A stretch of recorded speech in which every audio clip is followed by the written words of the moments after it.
look at that fancy leather. Hello again guys, today we're going to take a look at a few cases from Varis.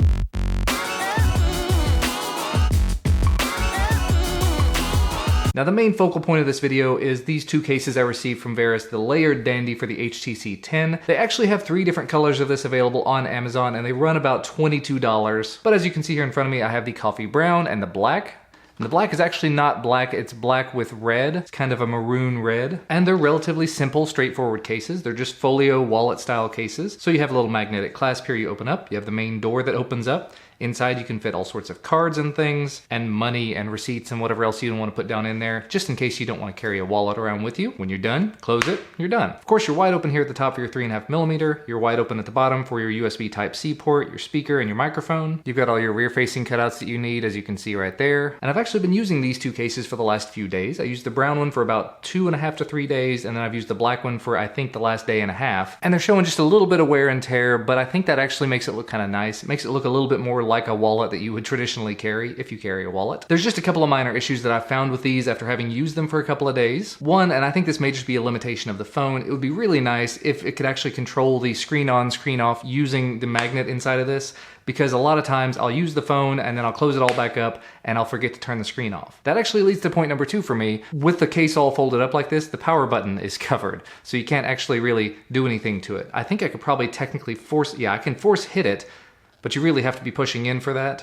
It's not that it's hard leather or anything, it's just you do have to really hit it. But that does mean when I close it up and it's still got the screen on, I do have to reach in and push down to make that happen. Not a big deal, just something I wanted to mention. And again, opening up the case and then having to use your fingerprint or hit the power button or something, that's just, it's a little bit of an inconvenience, I suppose. And the other things I'm not a huge fan of about the case are just the design, and it's just because it's not really my typical style. One, I just generally don't like a folio style case. I don't like the idea that I have to open things up and flip it around and hold this and then constantly be fiddling with this additional piece of material when I want to use my phone. So I've been wrapping it around and sticking the magnet on the back of it, and it does hold there pretty solidly, but then you've got this additional bulk and bounciness when you're using your phone. Just thought I'd throw that out there. And 2, if it were to be a folio style case, it would be kind of nice if there were a way to have a stand, you know, either something where you fold it around kind of like this and you get a little triangle, but that's not really doing anything, so I can't set it up on a table and watch movies with it or anything. Or something where this comes out a little bit more and it can lay like that. Again, it's not the style of case that it really is, so it's really not intended for that. And actually, I took just a second here to go ahead and fill it up as if it were being used as a wallet, because I have not actually tried that up to this point. And here's sort of what it looks like with a minimal amount of stuff in it. It gets a little bit lopsided in terms of fitting it into a pocket, but there you go. I've got 3 cards in here now. These are just like my Subway card, my Speedy Rewards card, my Sam's Club membership, and a whole $2. Balling on a budget here. So just keep in mind, if you do intend to use this as a wallet, you're not going to be able to put a huge amount of stuff in here. Literally just a couple of bills and a few cards. And even at that point, when you go to close it back, it gets a little bit tight. It does still hold pretty solidly. The magnet on the front is decently strong.